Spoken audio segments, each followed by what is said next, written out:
Final part. I opened a $40,000 bill for breast implants I never got. Turns out, my own sister used my identity to get them. When I confronted her, she said, "What's yours is mine, right?" But now she's facing prison, and I'm the one the family blames. Cousin Rita tried a gentler approach. "Can't you just pay the bill and move on?" Veronica said she'll pay you back. With what? She couldn't afford it to begin with. That's why she used my name. But she's really confident now. You should see her smile. Then she can smile in court. Despite the pressure, I stood my ground. I'd already disputed the fraudulent charges, contacted my insurance, and hired a lawyer to help me sort out the damage. What I didn't expect was how fast the story would spread on social media. Someone had filmed the arrest, and the video went viral online. The comment sections were full of shock and judgment. But then something surprising happened.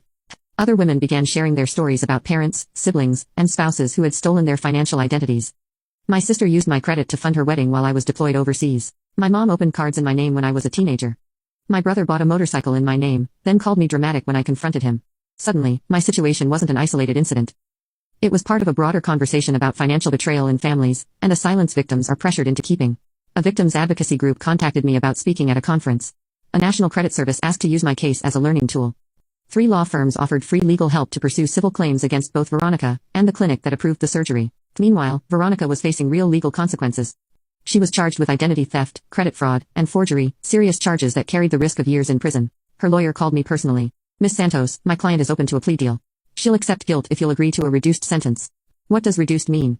Probation, community service, and repayment, including legal costs and credit monitoring. I paused just long enough to be polite. No deal. You don't want your sister to go to prison, do you? I want her to be accountable. She made choices that hurt me deeply. She doesn't get to walk away from that without consequences. The trial lasted 2 days. Veronica's defense was that she was emotionally fragile after her divorce and didn't understand the seriousness of what she was doing. The prosecution presented evidence that she'd researched the surgery center for months, had fake identification professionally made, practiced forging my signature, and had even created fake pay stubs to support the loan application. This wasn't an impulsive decision born of emotional distress. This was a calculated fraud scheme. Veronica was convicted on all 3 felony counts and sentenced to 18 months in prison, followed by 3 years of probation and an order to pay full restitution. The cosmetic surgery center was also investigated and fined for failing to properly verify patient identity, which led to them implementing new security protocols. During Veronica's sentencing, she was allowed to make a statement. She looked directly at me and said, "I hope you're happy now. You destroyed your own sister over money." I was allowed to respond with a victim impact statement. "Your Honor, this case was never about money. It was about identity, trust, and respect. My sister didn't just steal my credit. She stole my sense of security and safety within my own family. She violated my privacy, my autonomy, and my future financial stability for her own vanity." I paused, looking at Veronica. I didn't destroy my sister.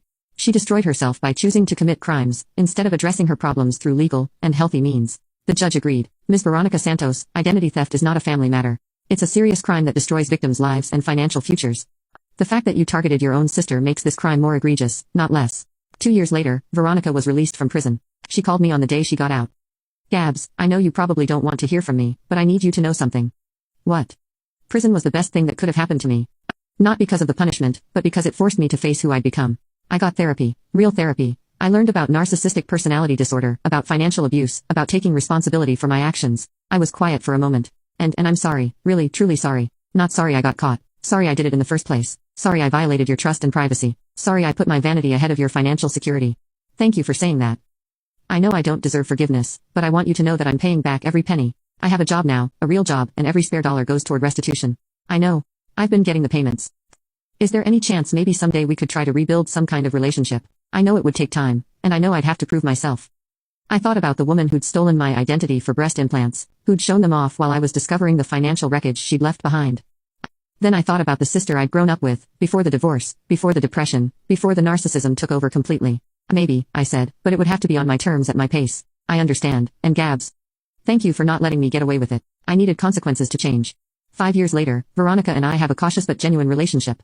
She finished paying restitution 2 years early, and now works as a counselor for women struggling with post-divorce depression and financial crimes. She kept the breast implants.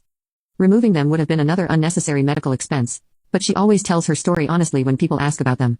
"I committed felonies to get these," she says. "They cost me my relationship with my sister, 18 months of my life, and my financial future. Worst investment I ever made." As for me, my credit was fully restored, and I use the experience to become an advocate for victims of family financial crimes. I speak at conferences, work with law enforcement, and help other people understand that protecting yourself from criminal family members isn't betrayal, it's survival.